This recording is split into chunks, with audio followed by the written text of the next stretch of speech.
మన రక్షకుడైన యేసుక్రీస్తు నామములో అందరికీ వందనాలండి.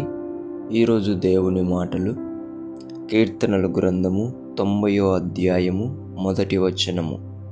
ప్రభువా, తరతరముల నుండి మాకు నివాస స్థలము నీవే.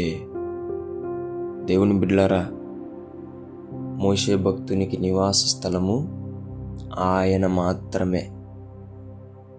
మనందరికీ నివాస స్థలము ఏంటో ఒకసారి ఆలోచించండి.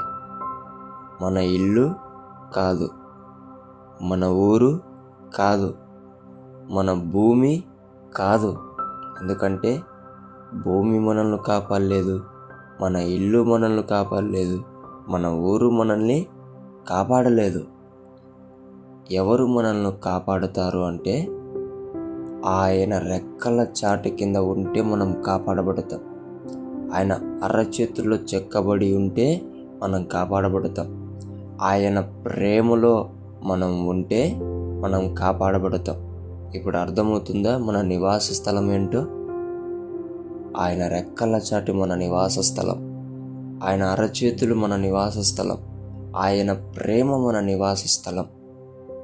దేవుని బిడ్డలారా, ఎవరు కూడా సమస్యలు, శోధనలు, బాధలు, అనారోగ్యాలు ఇలాగా బాధపడుతూ ఆయన రెక్కల చాటు కింద నుంచి, ఆయన అరచేతుల్లో నుంచి, ఆయన ప్రేమలో నుంచి చిన్న చిన్న వాటి కొరకు బయటికి రావాకండి.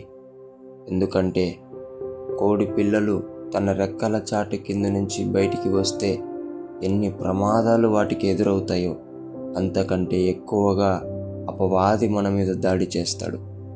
దేవుని బిడ్డలారా, తన పిల్లలకు కోడి రెక్కల కింద ఎలాగైతే మంచి చోటు ఉంటుందో అలాగనే మనం కూడా ఆయన రెక్కల చాటు కింద ఉంటేనే మనకు మంచి చోటు, మంచి నివాస స్థలం, మనకు ఆరోగ్యం, సంతోషం, సమాధానం, నిత్య జీవం కూడా ఆ నివాస స్థలంలోనే ఉంటున్నది. దేవుని బిడ్డలారా, ఎవ్వరు కూడా ఆయన నివాస స్థలం నుంచి బయటికి రాకోకుండా జీవితాంతం జీవించాలని దేవుని పేట మనవి చేసుకుంటున్నాను. దేవుడి మాటలను దీవించునుగాక. ప్రభువా, యేసయ్యా నీకు వందనాలు.